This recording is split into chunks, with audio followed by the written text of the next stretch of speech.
Krishna, greetings. तो आज का टॉपिक है कहना क्या चाहते हो। ठीक है, so this is the continuation of the yesterday's video. Okay, तो एक रोमांटिक रीडिंग है। हम 3 ऑब्जेक्ट्स देख रहे हैं। पहला है ये tarot, second is love messages and third is energy oracle. ठीक है, सो कहाँ से शुरुआत करें? चलो पहले लव मैसेजेस से ही शुरुआत करते हैं। ठीक है, and then will move on slowly to the tarot. ठीक है, चलो करते हैं कार्ड्स की shuffling and here we go. वाह, चलो 2 कार्ड्स तो आ गए। ठीक है, तो क्या कहना चाहता है कोई, क्या है ये? ठीक है, सो लेट्स कनेक्ट। चलो 3 कार्ड आ गए और 1-2 कार्ड लेते हैं हम। ठीक है, ओके, चलो भाई, इतने भारी भरकम से कार्ड्स आके गिरे हैं यहाँ पे। So let's connect to it. ठीक है, हियर वी आर। आप यू कुड सी देम। देखो, पहला जो कार्ड है वो है in my dreams I always see you. ठीक है, तो आई थिंक ये पर्सन आपको हर बार चाहता है अपने करीब आना। ठीक है, I think this person wants to be with you. Secondly, ये बहुत जज्बाती हो सकता है। ठीक है, जज्बाती होना मतलब कि भाई किसी भी पल अगर आपको लगता है कि कोई इमोशन अगर आ गया तो इमोशन में पर्सन बह सकता है। ठीक है, एंड अगर हम कल्पना करें जैसे कि मानो बारिश हो रही है तो कोई भी और पर्सन है तो वो छाता लेके बाहर घूमेगा, ये पूरा भीग जाएगा। उस तरीके से आई थिंक दिस पर्सन, इसको सेपरेशन सहन नहीं होता। ठीक है, एंड ये सबसे ज्यादा करीब आपके पास रहना चाहता है। ठीक है, मे बी हर दिन मिलना, लॉन्ग ड्राइव पे जाना, डेट करना, ऐसी कई सारी बातें, मतलब आपका साथ उसे लगातार मिलते रहे, इसकी प्लानिंग वो करना चाहता है। If you are colleague then this is a pretty sure connecting with you. ठीक, you are honest with me, that's wonderful. Honest का मतलब क्या है कि देखो, चाहे आपकी जिंदगी में कुछ भी हुआ है, ओके, ऐसे कोई बात जो शायद आपने सिर्फ इनको बताई है, किसी और को नहीं बताई है, या फिर कि भाई कोई अगर और चीज आपकी जिंदगी में आ गई है तो आप इनके साथ बेझिझक शेयर कर सकते हो। ये बुरा मानने वालों में से नहीं है। ठीक है, तो ऐसा नहीं कि भाई अगर आपने मुझे नहीं बताया तो I will be like angry on you, नहीं, ऐसा नहीं है। बड़े दिल के है ये, लेकिन हाँ, अगर आपको कुछ कहना है तो खुल के कह सकते हो। नेक्स्ट जो कार्ड है वो है you the sparkle in your eyes makes my day. ठीक है, यानी कि देखो, आपकी आंखों की जो चमक है, जो रौनक है, मतलब जैसे ये दिखते हैं तो आपके आंखों में जो रोमांच दिखता है, इनको जो एक्सेसिव दिखती है वो इनको काफी हसीन लगती है। एंड ये फील होता है जैसे कि मानो आप कहीं बैठे हो, गुमसुम से बैठे हो, किसी ने इनका नाम ले लिया तो आपके चेहरे पे जो लाली खिल जाएगी वो तो आएगी ही। ठीक है, थर्ड जो कार्ड है वो है you can guess what I am going to say. Yes, I think ये एक तरह का गेम भी हो सकता है बिटवीन बोथ ऑफ यू, कि भी कुछ ऐसी बातें कि अगर आपको पता है कि किस तरह से आपसे बात करते हैं, फिर इनका अगला वर्ड क्या होगा, तो आपको वो गेस करना है। तो इस तरह से आप इनकी प्लानिंग भी गेस कर सकते हैं कि ये क्या प्लान करना चाहते हैं वगैरह वगैरह, या फिर इनकी जिंदगी में और क्या क्या एक्सपीरियंसेस इनको अभी लेने बाकी। जैसे कि मानो अगर उन्होंने प्लान किया कहीं पे आउटडोर जाना है, या फिर फ्रेंड के साथ आप दोनों कहीं पे जा रहे हो, तो ऐसी कुछ चीजें कि भाई हाँ कल, एंड आप तुरंत कहते हो कि यस प्लानिंग तो ऐसी चीजें हो सकती हैं। नेक्स्ट कार्ड है वो you are my strength. So that is one place, one point जहां पे आप कह सकते हैं कि भाई आप इनकी स्ट्रेंथ बन चुके हो। मतलब हाँ, आप इनको बीच में बिल्कुल छोड़ के नहीं जा सकते। अगर आपको रिश्ता नहीं निभाना है तो आपको पहले से इनको बताना पड़ेगा। ये नहीं कि भाई बहुत साल से आप अभी साथ में और फिर कुछ महीने हो गए अब तुरंत कहते कि नहीं आई एम लिविंग यू, तो ये पूरी तरह से टूट जाएंगे, जो इनके लिए एक्सेप्टेबल नहीं है। You can make me better when I am feeling down. ठीक है, तो आप इनको बेटर फील करा सकते हो। कब? जब इनकी तबीयत सही नहीं है, फिर जब इनका जो मोमेंटम है वो खो गया है, तो ऐसे में आप इनकी हेल्प कर सकते हो, इनफैक्ट करते हो भी। ठीक, जो कार्ड हमें दिख रहा है वो है the way you love me. जिस तरह से आप इनको प्यार करते हो, चाहे वो मधोशी भरा प्यार हो, पगले जैसा प्यार करने के, भाई बस तुम और कुछ नहीं, अगर ऐसा कुछ है तो इस पर्सन के लिए काफी मजेदार रोमांचक है।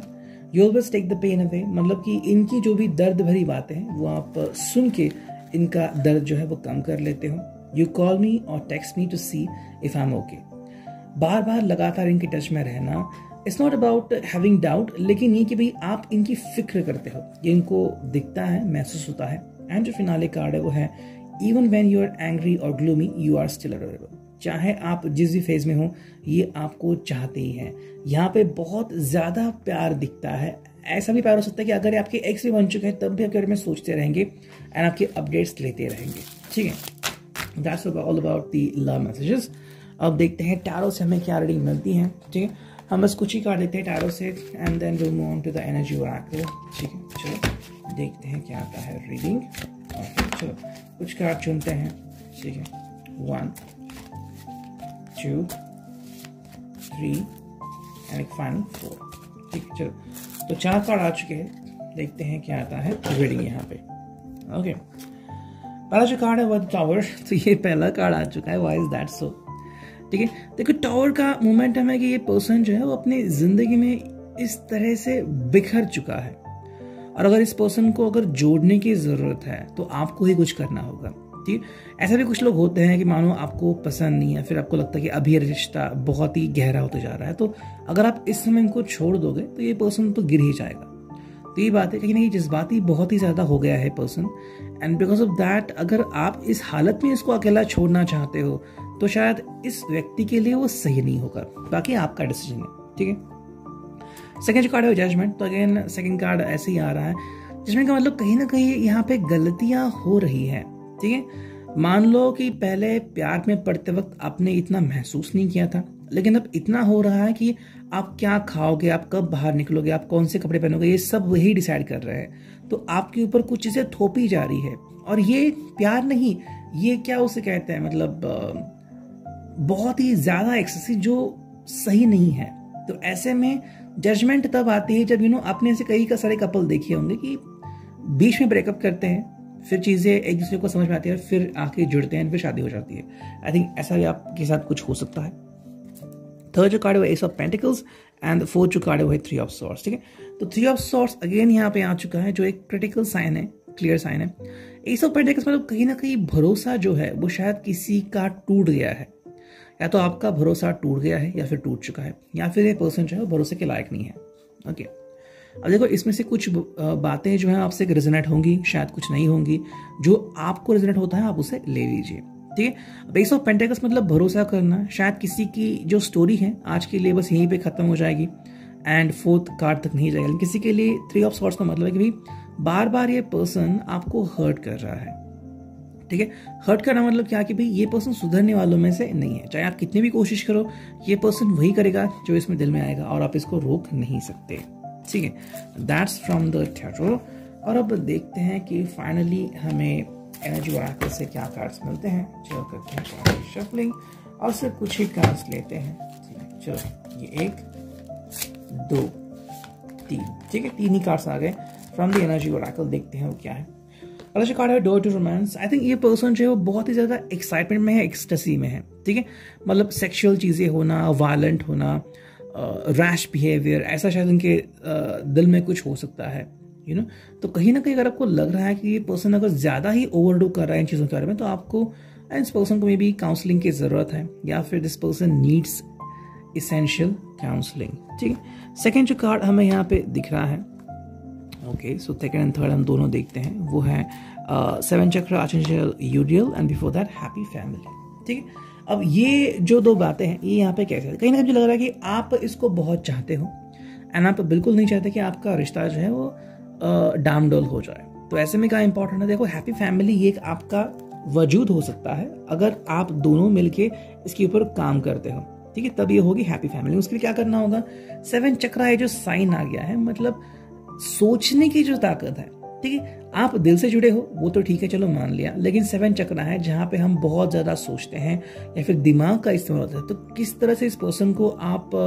गुमराह होने से बचा सकते हो, या फिर अगर ये पर्सन कहीं गलत ट्रैक पे चला गया है, गलत लोगों के कांटेक्ट में है, तो किस तरह से इस पर्सन को वहां से खींच के लाना है, इसके ऊपर वर्क करना है। सो 7 चक्र इज देयर, तो ये आपके लिए काफी इंपॉर्टेंट है। अगर आप उसके ऊपर फोकस करते हो तो चीजें सही हो जाएंगी, ठीक है। इसकी जो एक्सेस है वो वापस से नॉर्मल हो जाएगी। तो कहीं ना कहीं अगर फोन ज्यादा देख रहे हैं या फिर ऐसे कुछ चीजें बहुत ज्यादा कर रहे हैं जिससे कि एक्सेसिव लेवल बहुत बढ़ गया है, या फिर नेगेटिव लोगों के साथ बहुत ज्यादा समय बिता रहे हैं, तो आपको इनको हील करने की जरूरत है। थोड़ा सा रेगिस्ट्रेशन कीजिए इस पर्सन के साथ, या फिर इसको थोड़ा सा काउंसलिंग कीजिए and this person can be back to the track again. Ready? I hope it will resonate.